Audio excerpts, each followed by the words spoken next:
Wedges जे बघतोय आता, हे मिनिमम वेजेस कोण बरं फिक्स करतं आणि कोण रिवाईज करतं? कारण की आपण मागच्या लेक्चरमध्ये पाहिलं की हे जे वेजेस असतात म्हणजे मिनिमम वेजेस जे आहे हे दर किती वर्षांनी रिवाईज करायला हवे? मिनिमम किती वर्षात? ॲटलिस्ट 5 वर्षात, बरोबर. मग हे कोण करतं आणि ह्याच्यासाठी काय प्रोसिजर आहे? तर हे कोण करणार आहे? Appropriate government. आणि अप्रोप्रिएट गव्हर्नमेंट का म्हणतोय आपण? त्याचं रिझन तुम्हाला खूप सुरुवातीलाच मी सांगितलेलं आहे. Okay, depending upon the nature of establishment तिथे ते डिपेंड करतं.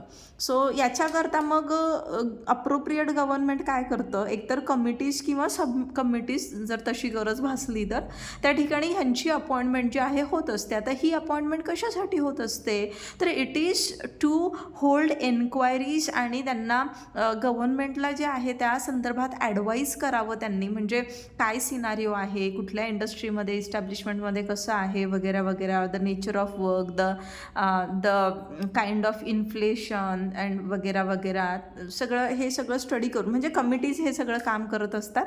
वेगवेगळ्या कमिटीजचं जसं आता फॉर एक्झाम्पल रिझर्वेशन असेल किंवा काय असेल त्यासाठी पण कशा कमिटीज ज्या आहे कॉन्स्टिट्यूट होतात, तसेच इथे सुद्धा कमिटीज जे आहे ते त्यांची नेमणूक होत असते आणि ते एन्क्वायरीज वगैरे त्यात करतात आणि ह्या वेजेसच्या मॅटरवरती अप्रोप्रिएट गव्हर्नमेंटला काय करत असतात? ॲडवाईस जी आहे ती देत असतात. आणि मग त्या ठिकाणी अप्रोप्रिएट गव्हर्नमेंट काय करतं? ऑफिशियल गझेटमध्ये जे आहे नोटिफाय करतं. ठीक आहे, त्याचं जे प्रपोजल आहे ते पब्लिश करतं. ठीक आहे, आणि जे प्रपोजल आहे म्हणजे की how much they are trying to increase or काय रिव्हिजनमध्ये किती त्याच्यामध्ये वाढ होते काय. आणि जर याच्याने जे पर्सन्स जे अफेक्टेड असणार आहे तो अफेक्टेड पर्सनने 2 महिन्यांच्या आत काय करायचं आहे त्या ठिकाणी जे काही त्यांचे ऑब्जेक्शन्स किंवा जे काही असतील ते रेज करायचे आहेत, वॉट एव्हर इट इज, जर कोणी अफेक्टेड असेल तर. देन हे मिनिमम वेजेस जे आहे हे कधी ह्याच्यात येणार? फोर्समध्ये येणार. तर ज्या दिवशी हे नोटिफिकेशन पब्लिश झालं आहे तिथून 3 महिने एक्सपायर झाल्यानंतर ते रेट्स जे आहे वेजेसचे ते रिवाईज होऊन येतात. ओके, आणि ह्या संदर्भात म्हणजे आता जेव्हा रिवाईज करायचे किंवा फिक्स करायचे जे पण काय असेल तर तिथे ॲडव्हायझरी बोर्ड जे आहे ॲडव्हायझरी बोर्डला सुद्धा कन्सल्ट करण्यात येतं. म्हणजे कमिटीचं गठन तर केलं जाऊ शकतं. ठीक आहे, कमिटी सब कमिटीज ह्यांची अपॉइंटमेंट तर होऊच शकते, बट याच्याच सोबत there is this advisory board. ह्या ॲडव्हायझरी बोर्डची सुद्धा ॲडवाईस जी आहे म्हणजे ह्यांच्याशी सुद्धा अप्रोप्रिएट गव्हर्नमेंट काय करतं? कन्सल्ट जे आहे ते करू शकतो. सो इथे सेंट्रल ॲडव्हायझरी बोर्डची तरतूद सांगितलेली आहे. सेक्शन 8च्या अंतर्गत काय सांगितलं आहे की for the purpose of ॲडवायझिंग central आणि स्टेट गव्हर्नमेंट. सेंट्रल आणि स्टेट गव्हर्नमेंटला हे जे मिनिमम वेजेस आहे ना त्याचे रेट्स जे आहे ते फिक्स करण्यासाठी किंवा ते रिवाईज करण्यासाठी जे काही म्हणजे ह्या संदर्भात जे काही मॅटर्स आहे ह्या बाबतीत ॲडवाईज करण्यासाठी त्यांना कोऑर्डिनेट करण्यासाठी ॲडवायझरी बोर्ड्स जे आहे ॲडवायझरी बोर्ड्सचं कॉन्स्टिट्यूशन सेंट्रल गव्हर्नमेंट करणार. ठीक आहे, आणि सेंट्रल गव्हर्नमेंट कुठलं बोर्ड या ठिकाणी कॉन्स्टिट्यूट करते म्हणजे अपॉइंट करते? तर सेंट्रल ॲडवायझरी बोर्ड. मग ह्या बोर्डामध्ये कोण असतं बरं? तर ह्या बोर्डामध्ये इथे जे कोणीही अप्रोप्रिएट गव्हर्नमेंटने नॉमिनेट केलेले पर्सन्स असतात, मग ते कोणाला रिप्रेझेंट करतात? तर एम्प्लॉयर्स, एम्प्लॉईज कोणते? जे शेड्युल्ड एम्प्लॉयमेंट्स आहे. मग शेड्यूल कोणता आहे बरं? मी त्या दिवशी तुम्हाला शेड्यूल दाखवला आहे ना. येस, दुसरा आहे का पहिला आहे? त्यात 2 पार्ट. शेड्यूल 1 आहे का शेड्यूल 2 आहे? त्यात पार्ट 1 आणि पार्ट 2 आहे, है ना. येस, शेड्यूल 1 आहे. आणि त्यात पार्ट 1 पार्ट 2 असे ते एम्प्लॉयमेंट्सचे प्रकार दिलेले आहेत त्याच्यामध्ये. तर मग ते जे शेड्युल्ड एम्प्लॉयमेंट्स आहे त्यातले काही एम्प्लॉईज त्या ठिकाणी रिप्रेझेंट करतात ह्या बोर्डमध्ये. त्यानंतर काही इंडिपेंडेंट पर्सनसुद्धा असतात, 1/3पेक्षा जास्त नसणार ते पण. आणि इथे चेअरमन असतो. सगळ्यात महत्त्वाचं काय, ह्या कमिटीचा ह्या ॲडवायझरी बोर्डचं कोण असतं त्या ठिकाणी, चेअरमन असतो एक. ठीक आहे. सो वेजेस आता जे आहेत, वेजेस कसे दिले गेले पाहिजेत, तर wedges should always be paid in cash. तर हे कॅशमध्ये पे करायचे. पण मग असं पण बघा काही ठिकाणी काही असे कस्टम्स असतात की जिथे ना जो पगार आहे किंवा जे काही त्यांना मोबदला आहे ना तो पार्टली कॅशमध्ये आणि पार्टली काइंडमध्ये पे करण्यात येतो. Kind is what, to pay in kind means what,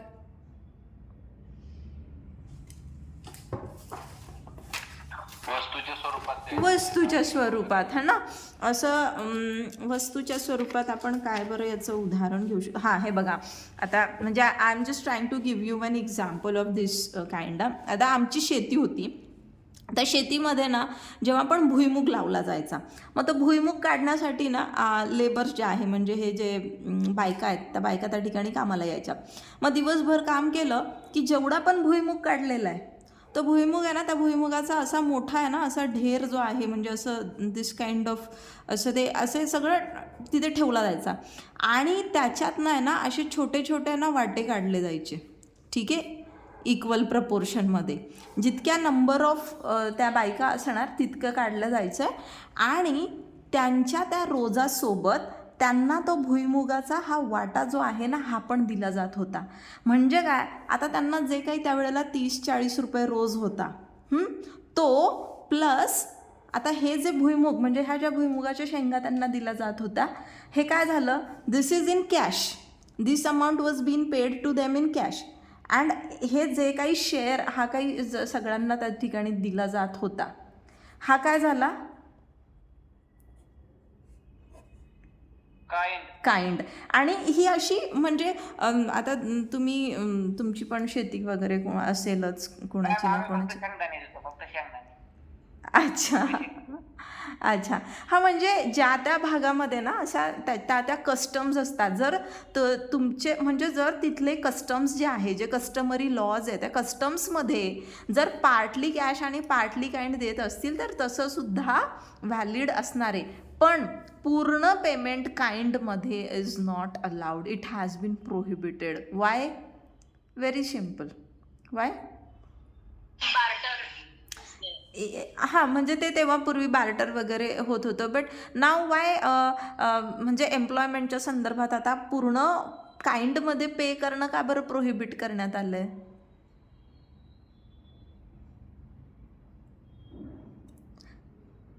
खूप सिम्पल आहे ना. आता सपोज गव्हर्नमेंटने कॅश बनवली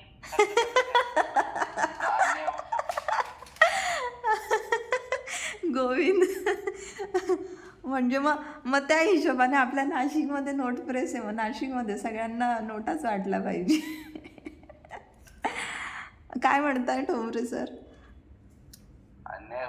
अन्याय होतो. Okay. See, it is very simple in today's date when everything is so commercial world आहे हे. इट इज नो मोर की आता तो एन्शियंट एरा नाही आहे ना की जेव्हा लिमिटेड गरजा होत्या आणि लिमिटेड त्या क्षेत्रामध्ये सगळं उगवलं पिकवलं जायचं, बनवलं जायचं आणि लोक एक्सचेंज करत होते. जसं आता मॅडमने सांगितलं बार्टर सिस्टम आधी प्रिवेल करायची. मग तेव्हा गरजा भागून जायच्या. नाउ इन टुडेज डेट उसके बच्चे है, वो स्कूल में जाएंगे, उसकी बीवी है, बच्चे है, उसे हॉस्पिटल में लेके जाना है. मग तिथे काय डॉक्टरांना तो भुईमुगाच्या शेंगा देणार आहे? डॉक्टर शेंगा घ्या आणि माझ्या पोराला ट्रीट करा. शाळेत शेंगा देणार तो की माझ्या मुलांना शिकवा? नो, ही नीड्स मनी ना, one needs money basically. So entire barter system it has been, म्हणजे इथे ते जे आहे प्रोहिबिट केलेलं आहे की पार्टली तुमचं कॅशमध्ये आणि पार्टली काइंडमध्ये वेजेस पे केले जाऊ शकतात. That is okay. And that to when, ते पण कधी, जर तशी काही कस्टम असेल तर. आता ही कस्टम आहे, म्हणजे शेतात ज्या पण बायका हे करायला जातात ना, ही कामं करायला जातात, तर जे काही त्यांनी त्या ठिकाणी काम केलेलं आहे, म्हणजे जे काही पेरलं जातं तिथे, जे काही उगवलं जातं त्या शेतात, तर थोडासा एक शेअर जो आहे त्यांना तो दिला जातो. हे कस्टम आहे आपलं. ओके. अगदी बघा आपल्याकडे पापड वगैरे असं करायला येतात आणि बायका एकत्र येऊन ते लाटतात. मग ज्या ज्या आल्या होत्या त्यांना पण 5-5 पापड देतात बघा, देतात ना. हां. सो हे काय, हा कस्टमचा भाग आहे. तर हे काइंडमध्ये पण पे करणं, there must be such kind of custom, तरच ते पण त्यांनी अक्नॉलेज केलेलं आहे, अदरवाईज नाही. देन इथे या मग आता जर खूपच म्हणजे असा दुर्गम वगैरे काही भाग आहे किंवा समथिंग विच इज असा मेन स्ट्रीममध्ये नाही आहे, तर तिथे पूर्णपणे जर असंच बार्टरवरतीच आजही चालतं, तर गव्हर्नमेंट त्या ठिकाणी नोटिफाय करणार. त्याचं खास नोटिफिकेशन जे आहे ना, ते काढलं जातं ऑफिशियल गझेटमध्ये, की जर त्या ठिकाणी म्हणजे पार्टली किंवा होल्ली जर काइंडमध्ये अक्नॉलेज करणार असतील, म्हणजे अथॉराईज करणार असतील पेमेंट, तर त्याच्या संदर्भात ऑफिशियल गॅझेटमध्ये नोटिफिकेशन जे आहे ते गव्हर्नमेंट जे आहे ते काढत असते. ठीक आहे, म्हणजे देत असते तसं notification. Now next is obligation of the employer. Obligation to what?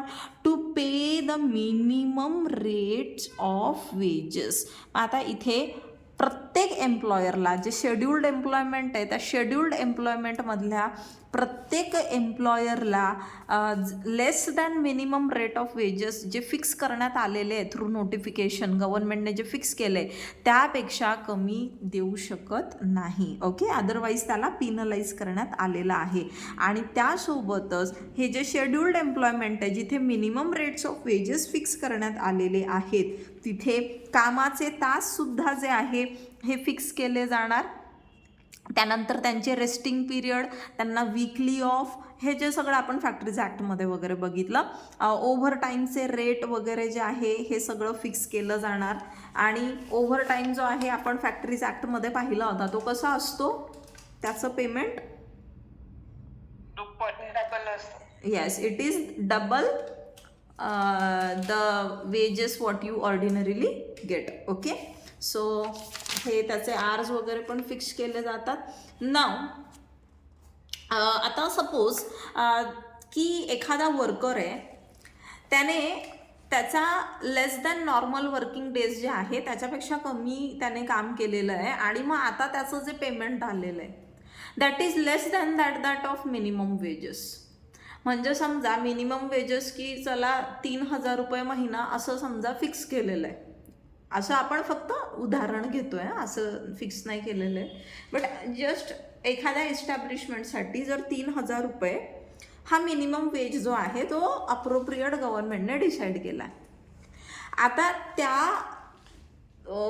इस्टॅब्लिशमेंटमध्ये काम करणारा जो वर्कर आहे त्याने त्याचे जे नॉर्मल वर्किंग डेज आहे त्याच्यापेक्षा कमी काम केलेलं आहे. का बरं? Because that employer failed to provide him employment. म्हणजे आता एक उदाहरण घेऊन आपण बघूयात. नाव लेट अस अज्युम की दिस इज वन एम्प्लॉयर. ठीक आहे, हा एक वर्कर आहे, एम्प्लॉयर नाही सॉरी वर्कर आहे, आणि वर्कर ह्या एस्टॅब्लिशमेंटमध्ये काम करतोय. आता इथे 3,000 जे आहे this is the minimum wages that has been decided or notified by the appropriate government.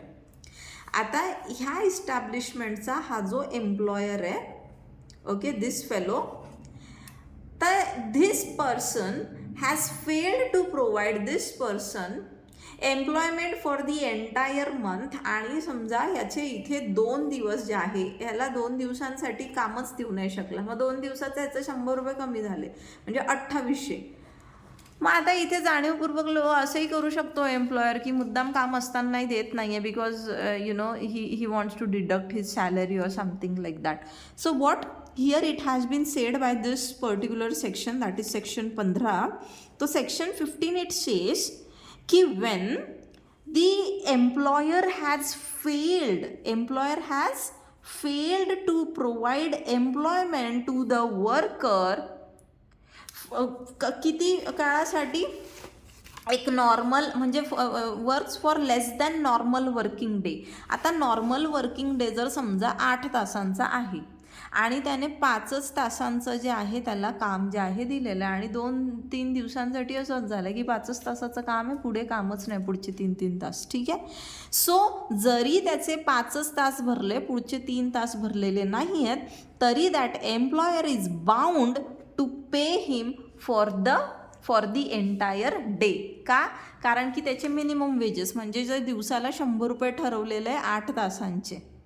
ठीक आहे. आता हे 100 रुपये पर डे त्याचा जो मिनिमम रेट फिक्स झालेला आहे वेजेसचा 8 तासांकरता, आणि ह्याने काय केलं की याने फक्त 5 तासासाठी काम दिलं, किंवा आपण इथे पकडू सोयीस्कर होण्यासाठी की 4 तासच काम दिलं, पुढचे 4 तास दिलं नाही, आणि मग ह्याला तर 50च रुपये भेटणार.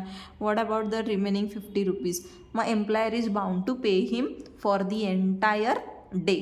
पण इथे अट काय आहे की एम्प्लॉयर हॅज फेल्ड, ह्याच्या पार्टवरती त्या ठिकाणी म्हणजे याच्या एंडवर तो प्रॉब्लेम झालेला आहे, ह्याच्यामुळे नाही. म्हणजे असं नाही की वर्कर स्वतःच कामाला नाही आला किंवा तो अर्ध्या दिवसाची सुट्टी घेऊन गेला आहे किंवा तो विलिंगली कामाला येत नाही आहे, willingly he is not there.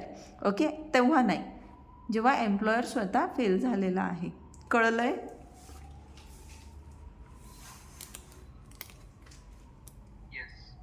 Okay या.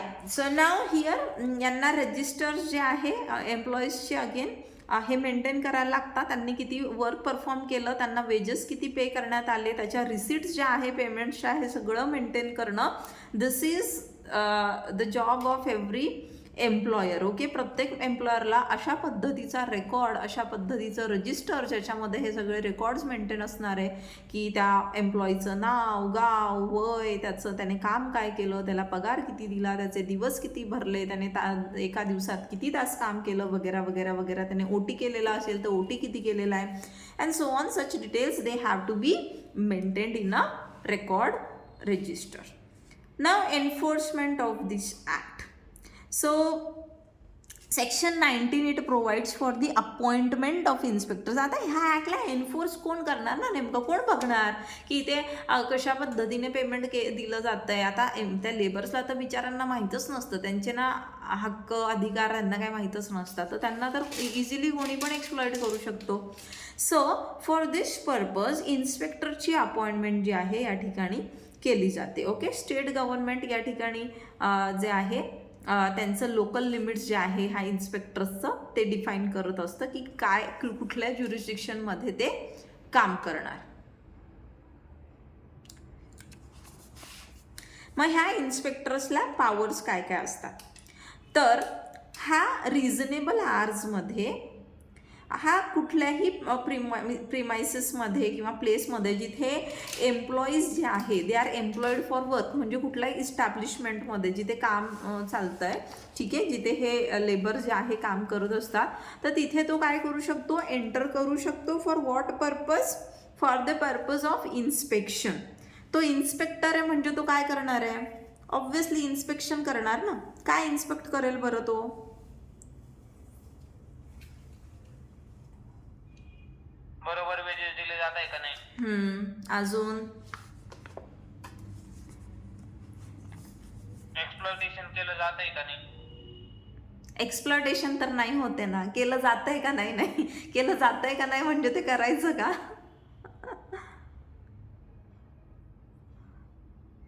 Yes ma'am. हां, आणखी काय बघणार तो?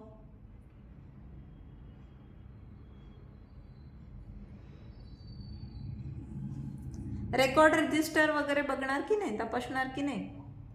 Yes ma'am. हां, काय माहिती दिली आहे ती योग्य आहे नाही आहे, वर्कर्स वगैरे कशा कंडिशनमध्ये म्हणजे काय काम करतायत, किती वेजेस दिले जात आहेत, किती लोक आहेत वगैरे वगैरे, हे सगळं एक्झामिन करणार तो. आणि जर त्याला असं वाटलं की तिथे काही प्रॉब्लेम आहे तर he is again empower to take certain actions, की जसं की तो कॉपीज ऑफ रजिस्टर वगैरे जे आहे रेकॉर्ड, ज्या नोटिसेस वगैरे ह्या सीज पण करू शकतो, ही पण त्याच्याकडे पॉवर आहे, त्याला सगळी इन्फॉर्मेशन जी काही विचारली जाते ती प्रोव्हाइड करायची असते. Now claims. The appropriate government by notification, एक मिनिट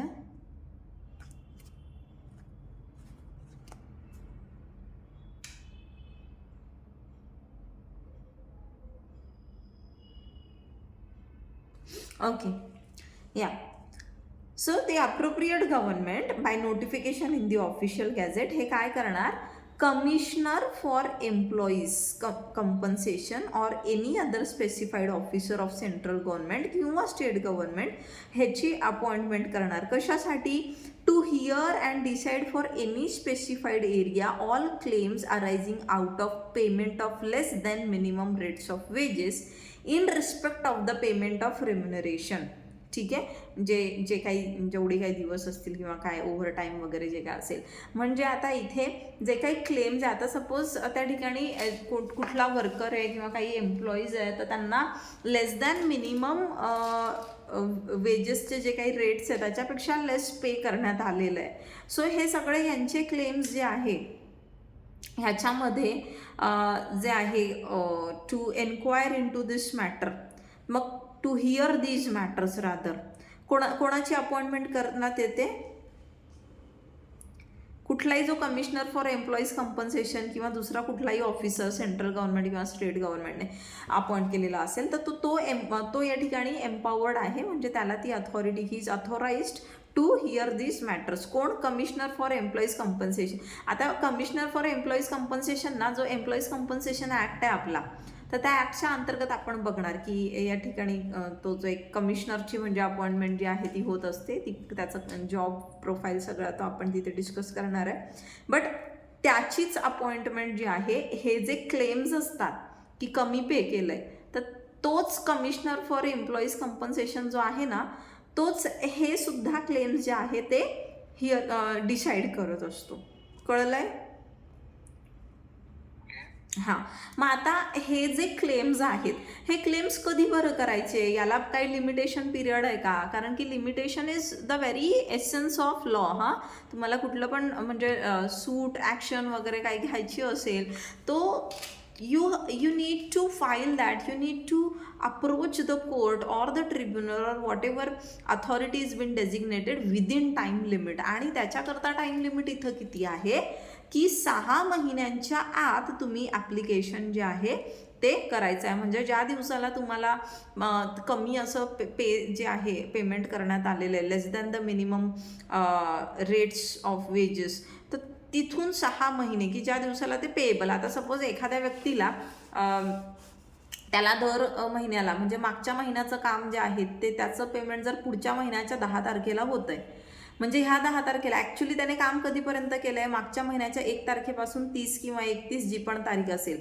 म्हणजे पेमेंट खरं तर ह्या दिवसाचं आहे, बरोबर, ह्या इतक्या दिवसांचं. पण ते पेएबल कधी झालं, नेक्स्ट मंथच्या ह्या तारखेला. मग इथून 6 महिन्यांच्या आत, because that payment became payable on this particular date, right. पेमेंटची डेट ही आहे. कारण आता काही ठिकाणी जसं गव्हर्नमेंटचं असेल तर तिथे 1 तारखेला पण होऊन जातात पेमेंट, मग तिथे काय ते 1 तारखेपासून कन्सिडर होणार. काही ठिकाणी तर 20 तारखेला पेमेंट येतात प्रायव्हेटमध्ये. सो डिपेंडिंग अपॉन दिस की ते पेएबल कधी होतं आहे payment, from that date within 6 months काय करायचं आहे, ॲप्लिकेशन जे आहे ते करायचं आहे. ओके, देन हिअर अथॉरिटी जी आहे, जे काही आहे दोन्ही बाजू ऐकून घेत असते आणि त्यांना जर असं वाटलं की या ठिकाणी क्लेम जो आहे तो रास्त आहे, तो क्लेम जर व्हॅलिड असेल ना, तर ऑब्व्हियसली दॅट एम्प्लॉई, दरवाजा ओपन करू का ओपन, 1 मिनिट थांबा. हां,